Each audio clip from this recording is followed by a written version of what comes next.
maa ngi nuyu ñëpp man la Sylvestine Mendy coordinatrice nationale mouvement Africa First bokkoon ci juróom-ñetti nit yi nga xam ne jàpp nañ leen démb ci waxtu 15h jëm 16h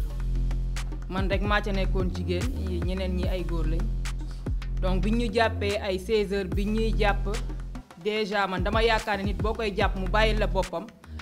jaratul nga koy forcer pour te ay loxoom di ko jéem a mbugal wàccee naa samay loxo loolu xeeb na ko mu ne leen bës leen bopp bi ba mu dugg ci suufu tànk yi ngeen buux ko ci biir oto bi man dañoo doon agir sama kaw man jigéen ma lex yi dañ ko doon paasante ku xëcc karaw gi tàllalal sa morom ba mu tàllal ñu tooj teg ci naan ma gonfleel lex bi ba mu gonflé wu ñu dóor ba lex bi mu mënatul jóg ki féete gauche bu dóoree xëccal ki féete droite dóor loolu doy leen ñu xam ne seddaay lañ nekk ñu ñuy sotti ndox man dañ ma doon sotti ndox pour ma yëg seddaay bi carrément loolu doy leen ñu may dompat ba sama yaram bi dafa rouge fii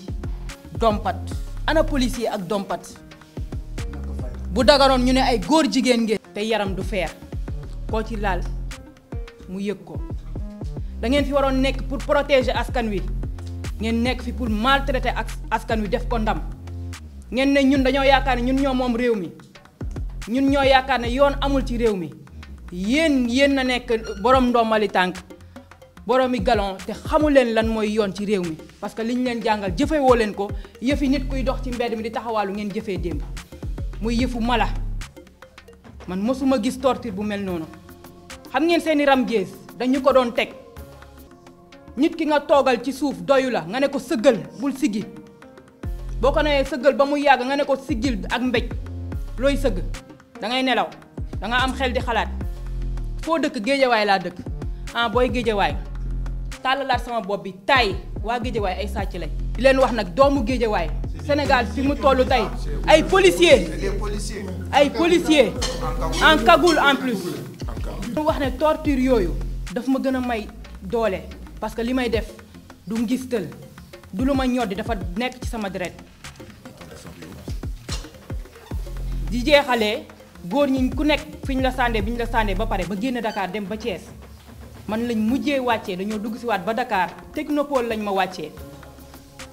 technopole te bi ñu may wàccee samay bët gisul parce que dañ ma muur ci oto bi yépp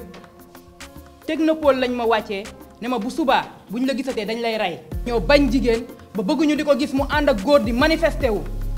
ñu njëkk indil lu ñuy xéewalu ay policiers lañu di leen félicité bu baax te di leen jaajëfal ndax mënoon nañu am beneen taxawaay waaye ci biir loolu man ak beneen soxna bi fa nekkoon muy Khady Badiane diir giñ fa nekk yépp dalee ko ci 16h ba bañ fay génn ay 21h et quelques dañoo jël sama benn loxo bi mënote ko ak bosom seere ko ba pour ñu bouger sax problème la ñu leen koy wax ñu bañ koo tekki ba daanaka bañ fay jógee suñu loxo bi daanaka la mu mënoon bëriwut ba ñu fa génnee itam ci ginnaaw lañ ñu jaarale bi ñu jaaralee ci ginnaaw wër dëkk bi yépp ak ñun koñ bu ne dugg nañ fa boole ko ak ay menaces yu indirect ndax di expliquer ñoom nan la ñuy torturer ñeneen taxut ñu faale leen ñu wërale ñu dëkk bi mujjee ci VDN prolongement wu VDN bi fa la ñu mujjee en face géej gi ci filao yi foofu la ñu sàndi man ak moom muy ñaari jigéen yoo xam ne zone boobu góor sax doxantu fa jafe na la ndax xam nga ni ay agresseurs ñoo fa nekk ay sàcc ñoo fa nekk ay bandits ñoo fa nekk ay violeurs ñoo fa nekk waaye ñoom jombuñu yëkkatuñu sàndi ji foofu ñun ñaari jigéen sans téléphone nii xaalis nii dara ci dëkk boo xam ne miinoo fa te xamoo fa ma bëgg leen wax ni ñoom ñooy courtier wu violeurs yi ndax ñoom ñoo leen indil proie bu ñu mën a dévorer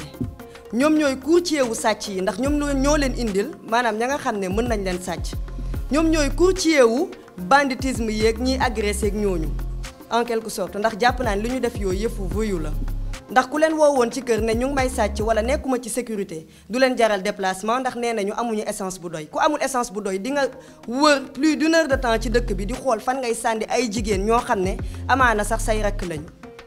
kon di dénoncer bu baax loolu te di wax ni amaana li ma dal bokk na ci li gën a sedd comme ni ko gi waxee ndax ñoo bokkoon fi ñu nekk. yëral waay yëral xam nañu jotali yëral